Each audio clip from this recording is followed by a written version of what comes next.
Hello and welcome to your channel as they like it. Indian history की series में आज हम आपके लिए लेके आए हैं second part of viceroys of India. First part में हमने कवर किए थे Lord Canning, Lord Elgin one, sir John Lawrence, Lord Mayo, Lord Northbrook, Lord Lytton. अगर आपने वो सीरीज़ अभी तक नहीं देखी है तो ज़रूर देखिए ताकि आपको ये वाली वीडियो ज़्यादा समझ में आ सके। आइए स्टार्ट करते हैं viceroys of India part 2। Lord Lytton के बाद आए थे लॉर्ड रिपन, जिनका कार्यकाल था 1880 से 1884। लॉर्ड रिपन के कार्यकाल में बहुत से रिफॉर्म्स लाए गए ताकि इंडियंस की जो कंडीशंस थी वो इम्प्रूव हो सके। लॉर्ड रिपन के ही कार्यकाल में इंट्रोड्यूस की थी लोकल सेल्फ गवर्नमेंट, जिसको कि one of the most significant reform भी माना जाता है। इन्हीं सब कारणों के कारण लॉर्ड रिपन को गुड वॉइसरॉय ऑफ इंडिया भी कहा जाता है। लॉर्ड रिपन के ही कार्यकाल में लाया गया था द फेमस इल्बर्ट बिल, जिसने इंडियंस को लीगल राइट्स दिए थे और इंडियन जजेस को राइट दिया था कि वो यूरोपियंस का भी ट्रायल कर सके अपने कोर्ट में। इस बिल का यूरोपियंस ने जमकर विरोध किया था क्योंकि उनको ये आइडिया कभी भी एक्सेप्टेबल नहीं था कि एक नेटिव इंडियन जज उनको जज करे। इन्हीं के कार्यकाल में पास किया गया था Bengal tenancy act 1885। Lord Ripon के ही कार्यकाल में रिपील किया गया था the unpopular vernacular press act of 1878। Lord Ripon को जाना जाता है फॉर द रेजोल्यूशन ऑफ 1882, जिसने ग्रांट किया था इंडियंस को right to local self government, और इसी कारण से उनको जाना जाता है as the father of local self government in India. Lord Ripon के ही कार्यकाल में आया था Hunter commission for educational reforms और पास किया गया था फर्स्ट फैक्ट्री एक्ट ऑफ 1881, जिसने रिड्यूस किए थे working hours for local factory workers और उनकी कंडीशंस को इम्प्रूव भी किया था। मद्रास फॉरेस्ट डिपार्टमेंट को रीऑर्गेनाइजेशन में भी लॉर्ड रिपन का ही मेन हाथ था। आइए देखते हैं रिजोल्यूशन ऑफ 1882। जैसा हमने आपको पहले भी बताया, Lord Ripon was responsible for instituting local self government in India in 1882। इसी लोकल सेल्फ गवर्नमेंट स्कीम के तहत म्यूनिसिपल इंस्टीट्यूशन इस्टेब्लिश किए गए। यहाँ पे ये बात भी जान लें कि लोकल सेल्फ गवर्नमेंट किसी एक्ट ने इस्टेब्लिश नहीं किए थे, बट एक रिजोल्यूशन पास करके इनको इस्टेब्लिश किया गया था इन 1882। कई बार ये क्वेश्चन पूछा जाता है कि father of local self government of India कौन कहे जाते हैं, तो वो लॉर्ड रिपन ही थे जिनको father of local self government कहा जाता है। आइए समझते हैं कि इल्बर्ट बिल क्या था। इल्बर्ट बिल का नाम कर्टनी इल्बर्ट के नाम पर रखा गया था, जो कि legal adviser to the council of India थे। वायसरॉय रिपन ने ये बिल 1883 में इंट्रोड्यूस किया था और उनकी इंटेंशन रेशियल प्रेजुडिस को रिमूव करना था। इस बिल से कंट्री के एग्जिस्टिंग लॉज को अमेंड किया जाना था और पावर दी जा रही थी जजेस और मैजिस्ट्रेट्स को कि वो ब्रिटिश ऑफेंडर्स को भी ट्राई कर सकें। इस बिल का जमकर विरोध हुआ था क्योंकि यूरोपियंस ने इसको एज अ ह्यूमिलिएशन लिया और फलस्वरूप इस बिल को विड्रॉ कर लिया गया और री इंट्रोड्यूस किया गया इन 1884, जो कि एक बहुत ही कमज़ोर बिल था। और नए बिल के हिसाब से यूरोपियन क्रिमिनल्स को इंडियन जजेस तभी ट्राई कर सकते थे only if they are aided by the European जजेस। इस बिल ने इंडियंस की आंखें खोल दी और नेशनलिस्ट फीलिंग को और भी ज़्यादा स्ट्रॉन्ग कर दिया और as a result Indian National Congress बनी 1885 में। यही अमेंडेड इल्बर्ट बिल पास किया गया as criminal procedure code amendment act 1884। Next viceroy थे लॉर्ड डफरिन, जिनका कार्यकाल था 1884 से 1888। लॉर्ड डफरिन के कार्यकाल में हुआ थर्ड बर्मीज वॉर, जिससे कि एनेक्स किया गया एंटायर कंट्री ऑफ बर्मा को। लॉर्ड डफरिन के ही कार्यकाल में हुआ पंजदे इंसिडेंट इन 1885, जहाँ पे कि रशियन फोर्सेस ने सीज कर ली थी अफगानिस्तान की टेरिटरी साउथ ऑफ अमू दरिया रिवर, जिससे कि डिप्लोमेटिक क्राइसिस हो गए रशिया और यूनाइटेड किंगडम के बीच में।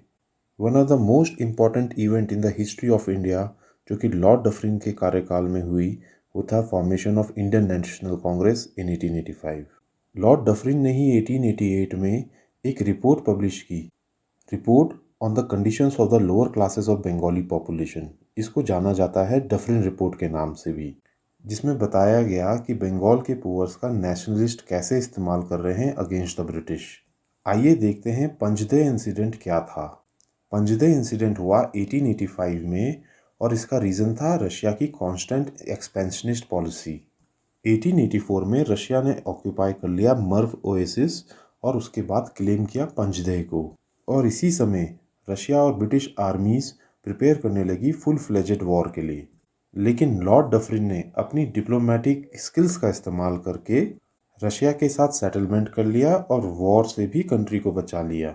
इस सेटलमेंट में कहा गया कि रशिया मर्व ओएसिस और पंजदेह को रिटेन कर सकता है, लेकिन उसे जुल्फिकार पास में अपना क्लेम छोड़ना होगा। इसी के साथ रशिया ने यह भी एक्सेप्ट किया कि वो अफगानिस्तान की टेरिटोरियल इंटीग्रिटी को रिस्पेक्ट करेगा। एक जॉइंट कमीशन भी सेटअप किया गया और British and Russian officers for demarcating the Afghanistan northern border. ये डिमार्केशन लाइन 1887 में स्टैब्लिश कर दी गई। नेक्स्ट वॉइसरॉय थे लॉर्ड लैंसडाउन, जिनका कार्यकाल था 1888 टू 1894। लैंसडाउन ने लेजिटिमाइज किया था इंडियन नेशनल कांग्रेस के वर्क को इन एन ऑफिशियल सर्कुलर, क्योंकि उनका मानना था कि इंडियन नेशनलिज्म का राइज होना एक इनएविटेबल बाय प्रोडक्ट है ब्रिटिश एडमिनिस्ट्रेशन का। लैंसडाउन के ही कार्यकाल में आया था इंडियन फैक्ट्री एक्ट ऑफ 1891। इस एक्ट ने रेज की थी चिल्ड्रंस की मिनिमम एज को 7 to 9 ईयर्स और मैक्सिमम एज को 12 to 14 ईयर्स। चिल्ड्रन के मैक्सिमम वर्किंग आवर्स को रिड्यूस कर दिया गया था 7 आवर्स पर डे। वहीं वीमेंस का मैक्सिमम वर्किंग आवर्स था 11 आवर्स पर डे। इसी एक्ट में कहा गया था कि everyone will be given a weekly holiday. हालांकि ये एक्ट अप्लाई नहीं करता था British owned T and coffee plantations में, जहां की लेबर को रूथलेसली एक्सप्लॉइट किया जाता था एज स्लेव्स। गवर्नमेंट ने भी इन प्लांटर्स को हेल्प की बाय इनेक्टिंग लेजिस्लेशन, जिससे कि टी एंड कॉफ़ी प्लांटेशन के वर्कर्स रिफ्यूज़ नहीं कर सकते थे वर्क को। प्लांटेशन वर्कर्स का कॉन्ट्रैक्ट को ब्रीच करने को एक क्रिमिनल ऑफेंस बनाया गया और प्लांटर्स को अथॉरिटी दी गई कि वो डिफॉल्टिंग लेबर को अरेस्ट कर सकें। लॉर्ड लैंसडाउन के कार्यकाल में नेक्स्ट इंपॉर्टेंट इवेंट था categorisation of civil services into imperial, provisional and subordinate. इस समय मांग चल रही थी कि इंडियन सिविल सर्विसेज का एग्जाम इंडिया में भी कंडक्ट किया जाए और सर एचिसन को अपॉइंट किया गया as chairman of the public service commission. Aitchison, जो कि एक सीनियर आईसीएस मेंबर थे, उन्होंने इस प्लान को डिवाइस किया था 1889 में और इसको इम्प्लीमेंट किया गया फ्रॉम 1891। स्टैट्यूटरी सिविल सर्विसेज को एबॉलिश कर दिया गया और गवर्नमेंट सिविलियन ऑफिसर्स को डिवाइड किया गया 3 क्लासेस में: imperial Indian civil services, provincial civil services and subordinate civil service. ये भी तय किया गया कि इंपीरियल सिविल सर्विसेज का एग्जाम इंग्लैंड में ही होगा, लेकिन जो इंडियंस इंग्लैंड तक ट्रैवल कर सकते हैं वो वहाँ पे जाके एग्जाम दे सकते हैं। बाकी दोनों सर्विसेज यानी कि provincial civil service and subordinate civil service, दोनों का रिक्रूटमेंट इंडिया में ही होगा और majority of the recruits Indians होंगे। प्रोविंशियल सिविल सर्विसेज का रिक्रूटमेंट 3 तरीकों से होना था: by examination, by nomination and by promotion from the subordinate services. इन्हीं के कार्यकाल में 1893 में हाउस ऑफ कॉमन्स ने एक रेजोल्यूशन पास किया जिसमें कहा गया कि सिविल सर्विसेज का एग्जाम इंग्लैंड और इंडिया दोनों में सेम टाइम पे कंडक्ट किया जाएगा। Next important event Lord Lansdowne के टाइम पे जो हुआ था वो था इंडियन काउंसिल्स एक्ट 1892। ऐसा माना जाता है कि Indian councils act of 1892 mark the beginning of Indian parliamentary system. इस एक्ट ने ऑथोराइज किया था appointment of additional members to the central and provincial legislative councils. Members को परमिशन दी गई थी कि वो क्वेश्चन पूछ सकते हैं ऑन डोमेस्टिक इश्यूज, और काउंसिल्स के मेंबर इलेक्ट करने के लिए एक इनडायरेक्ट इलेक्शन सिस्टम इम्प्लीमेंट किया गया।